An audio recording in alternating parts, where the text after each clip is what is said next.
Yo, what's good? What's great? You listening to Head Cannon Graps, and today we are bringing to you who wins the 2026 Owen Hart Cup Tournament.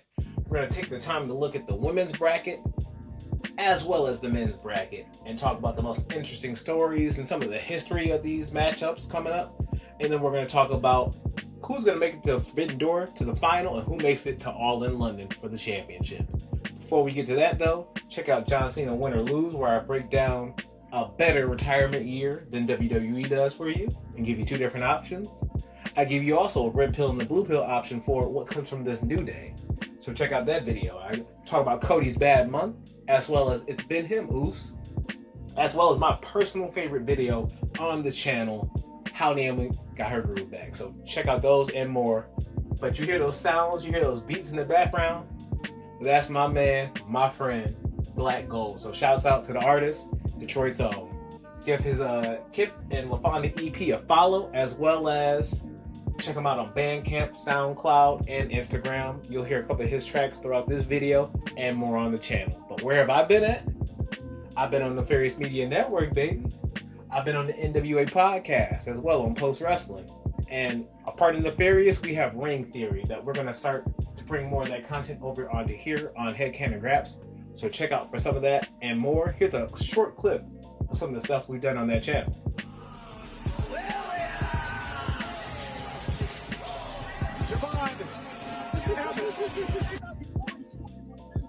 We don't all look alike. No. And he said it with his whole chest too. Javon Williams. I don't think Cody's gonna have a job for much longer because he's messed up the belts. He's done stuff before, so yep. He gonna pull him backstage. Now look, buddy, I'm already online getting these comments. Now you mixing up their names is only gonna make it worse for me. So he's like, look here, you couldn't wait to do this in March. You couldn't wait one more day, Bobby. One more day. For clips like that and more, check out the Nefarious Media Network channel on YouTube as well as the Patreon, and join us for the drive for 500. But with that said, let's get to the tournament breakdown. Starting at Double or Nothing on May 24th, that's going to be the opening round matches, and we'll have the finals of the Cup conclude on June 28th at Forbidden Door. Each Cup winner will earn the opportunity to go to All in London in Wembley Stadium to challenge the world champion of their division. And so with that said, we're going to go ahead and dive on into the women's bracket, and we're going to kick off with our opening round match at Double or Nothing. Alex Windsor, the current New Japan Strong Women's Champion, versus Willow Nightingale, the TBS Champion and the inaugural New Japan Strong Women's Champion. Facing off on this pay-per-view, I think this is going to be a great kickoff to the women's tournament and a high-quality match between the two. At the end of the day, I think this serves, though, to build up Willow. Just to defeat a ghost of her past and somebody who's holding a belt that she has formerly held, I think helps to build her up in this tournament to show also how much she's advanced past that point of where she used to be and her growth as an overall wrestler. I think this match is going to be that showcase for her to advance in that bracket and to defeat Alex Windsor. And so Willow moves to the semifinal round, and that now brings us to our next opening round match with Persephone versus Haruki.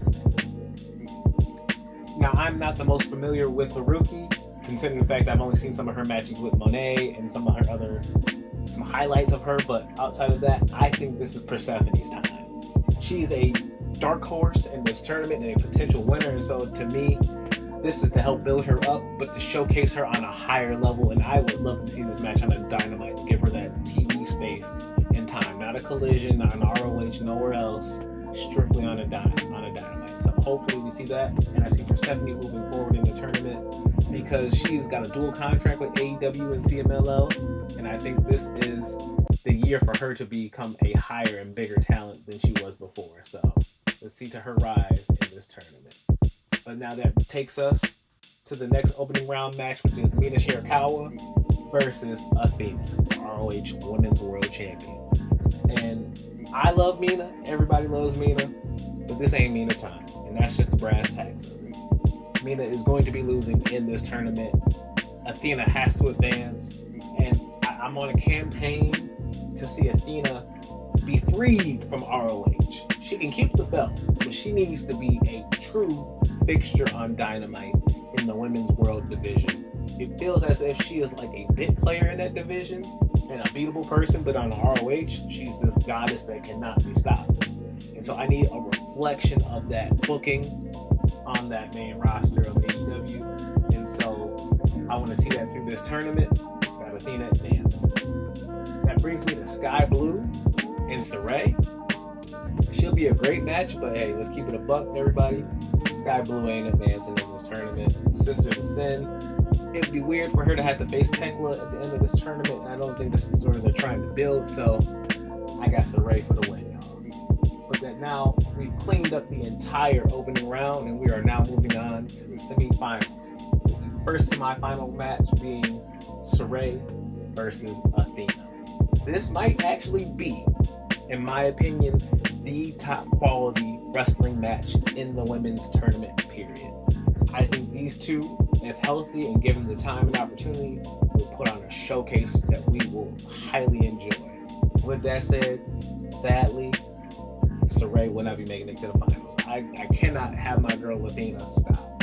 I would love to have Saray move to the finals for Forbidden Door to have that element to it, but at this point, nah, I'm good, homie. I got a plan for the finals, so we move in there. But with that said, the other semifinal matchup we have moving up in this tournament is Persephone and Willow Nightingale. Two women who are no strangers to each other, but who can have a top quality match. This is going to be a hard-hitting affair. Because Persephone, when it comes to getting in the ring with Willow, she usually likes to try to match that power with Willow, and so to have them going back and forth in the tournament, this should be a good, hard-hitting match. But Willow shall be making it to the top in this match and advancing in the finals. In that finals, you see what the matchup is already. It's going to be Willow Nightingale, the TBS champion, going to Forbidden Door against Athena, the ROH Women's World Champion. Two women who are no strangers to each other. They have had a plethora of rivalries, whether it's through the Owen Hart Cup Tournament itself, and Athena being eliminated in the past by Willow, whether that's them being on ROH or being the first ever women, black women at that, to main event an ROH pay-per-view at Death for Dishonor. That was an amazing time. They've had some amazing matches together. They have great chemistry. And so for a finals match at Forbidden Door, I'm looking for, this is going to be the second best match in the tournament. I really think that highly of Saray, and so sadly I don't think this is going to trump that. But this match is going to be amazing, and I do. Sadly, though I'm campaigning for Athena, she shall not be winning this tournament. It is going to my girl Willow. She could not defeat Athena in the past, and she struggled with her in different matches then, but come now, she beat her in the tournament before, but was young and spry and had to do it in this kind of fluky way. I think we get a definitive win, a handshake at the end of this, and we move Willow forward to go to All in London to face for the championship. Willow Nightingale being the first ever two-time, let's say it again, two-time winner of the Owen Hart Cup Tournament, winning in 2023, now as well as 3 years later in 2026. But with that said, we're going to get a little vibe switch after we now have this round ending. Got a new track coming up by Blaaqgold. But let's go ahead and dive on into the men's tournament. And with that said, we're going to kick off with the opening round at Double or Nothing. Probably going to be the opener of the show. Swerve versus Bandito. Most dangerous versus most wanted. Can't wait to see the match. It should be a great affair. And though he is the most wanted, he shall be laying down on that mat. Because Bandito will be losing. And here's the thing. I don't think Bandito's just losing. I think something nefarious is going to happen to my mans. Where you've seen it with the vertebraker on the concrete to Brody. You've seen the vertebraker through the table to Omega. I think we're going to get another violent affair at Double or Nothing where a vertebraker somewhere on some cinder blocks or something's going to happen, and Brody's going to try to come out and save him, but it's going to be too little, too late. So that now plays into a later matchup in the tournament. So Swerve advances. We're going to hold on to that story beat for a little bit later now. But with that said, we're going to talk about Joe versus Will Ospreay at Double or Nothing. Some people's dream match come to life. A story being weaved of two men who supported Hangman Adam Page in his conquest to release the AEW World Championship away from the Death Riders at All In Texas. Both men sustained neck injuries due to the Death Riders trying to take them out and reduce the ally effort of Hangman Adam Page. Both men who have had to work their way back from their neck injuries. Joe winning the championship and now trying to get it for a third time. Ospreay trying to get it for that first time. Joe is trying to tell Ospreay, you don't need to be with the Death Riders. They are our enemy.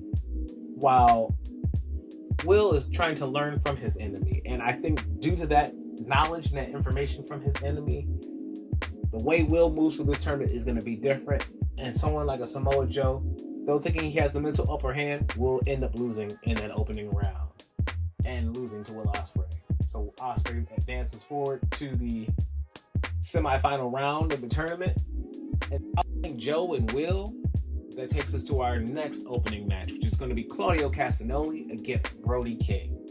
This is going to be the Hoss match, that meat match of the tournament, where Brody, using that emotional wave coming out of seeing his tag team partner taken out, is going to have that carry him through this match. And though it would be cool to see Claudio make it to the finals of this tournament and have a Death Rider against Will and see if Will's training has actually paid off against the Death Rider, I'm smooth on that story.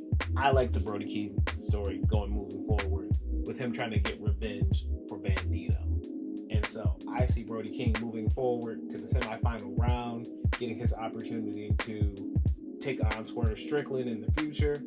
And hey, for Claudio, tough times, man. Sorry.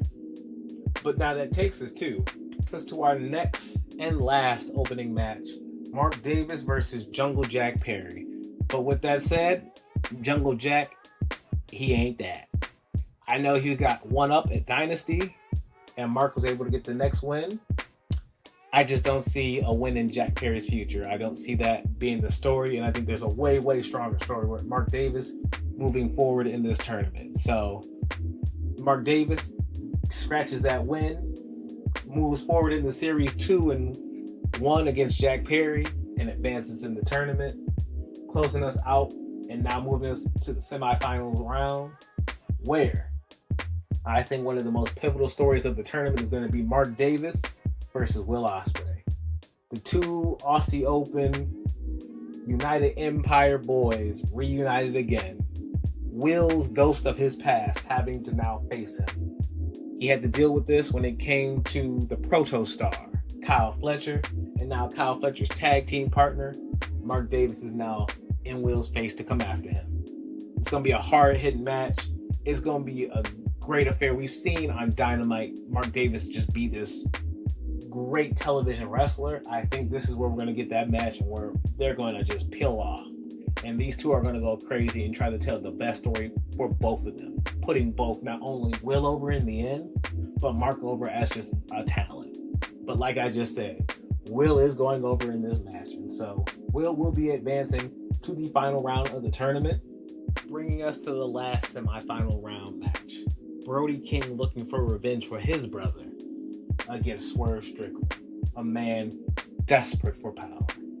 And in this regard, he's manipulating and using the win over Bandito and the injury caused to Bandito to bring up Brody King into this emotional state that he's not truly thinking clear. He's only thinking about his brother.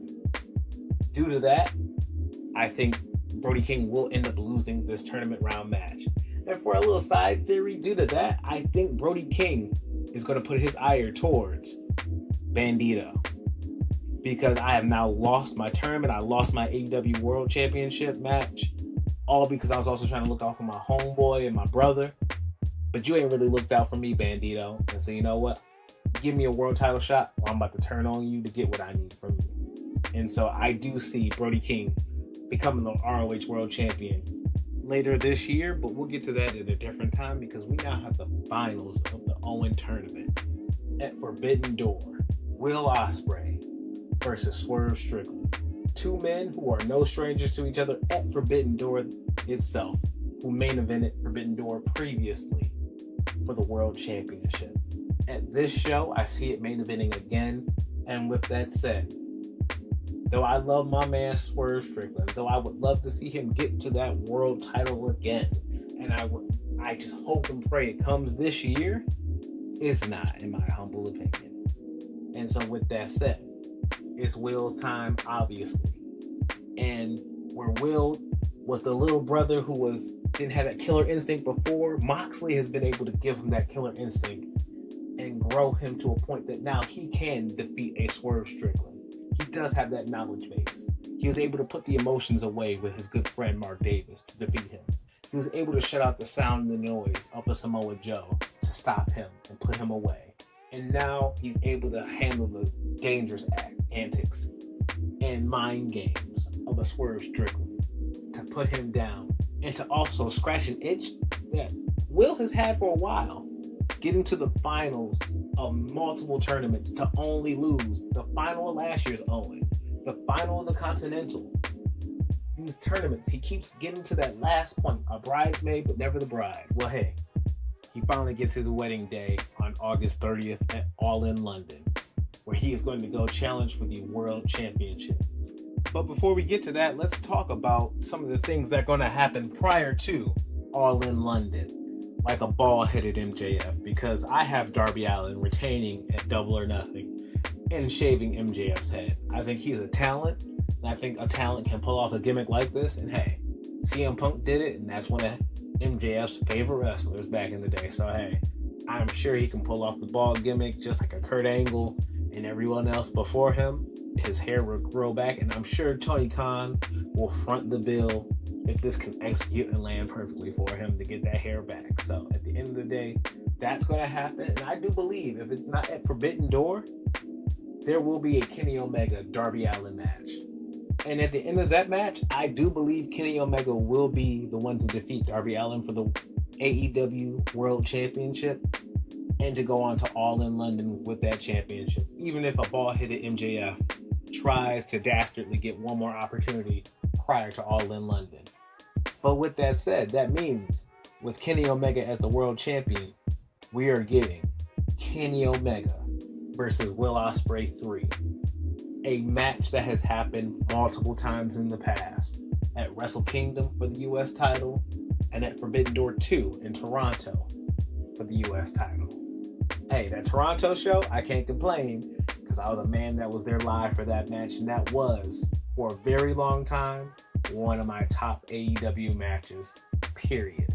The great vibes, great energy. And you see the fact that there's been a championship on the line every time when this match happens. Well, with that said, it has to be that way one more time. And so when we go into All In, it'll be number 3 for them. And what better person for Will Ospreay to defeat than his hero, as he told him in that locker room. You were my hero, man. So what better person to defeat for that belt than your hero? We've seen MJF at Wembley already. I don't need to see it again. I'm smooth. So give me Omega 3 at the biggest venue in the world that you can do today. Let's rock with it. But now let's look at the women's side, because we got Willow Nightingale going in against Tekla for the Women's World Championship. Tekla has been on her stupid bitches rant where she's taking out everybody. And that's her thing. That's not my thing. That's her words, not mine. That's why I even got the coat in the picture. You know, when she got that smile on her face, you know she's about to say her favorite catchphrase.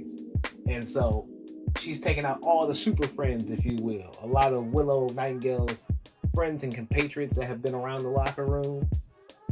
And with that said, she has to now go to All In to defeat not only Tekla, but her former friend Sky Blue and Julia Hart, and shut down the Toxic Sisters herself. Because who can shut down something with toxicity? Only a true positive person who's going to smile anyway through it all. So we got Willow Nightingale going to face Tekla at All In London and defeat her for the Women's World Championship. But with that said, hey, though those are the winners at All In London, I do believe there are some ghosts looming in the background behind them whether it's a certain CEO looking to finally get a cash infusion to get her titles back, or whether that's a certain syndicate coming to capitalize on a certain person's hurt neck. Hey, I know of a hurt lot for that. But what do you think about the Owen winners? Who do you think should have been picked for both tournaments? Who do you want to see face them as the champions when you get to All In? Comment below that and more. I want to hear your thoughts and everything on the video. I will be interacting with those comments as well, so when you drop those comments, I do see those. And so hit like, hit subscribe, join the channel, jump on board, and Ring Theory will be coming to you very soon, so keep an eye out for Ring Theory, Nefarious Media, and the Nubian Wrestling Advocates, and all that and more. Hey, piece of chicken grease, y'all. Catch me on the next one.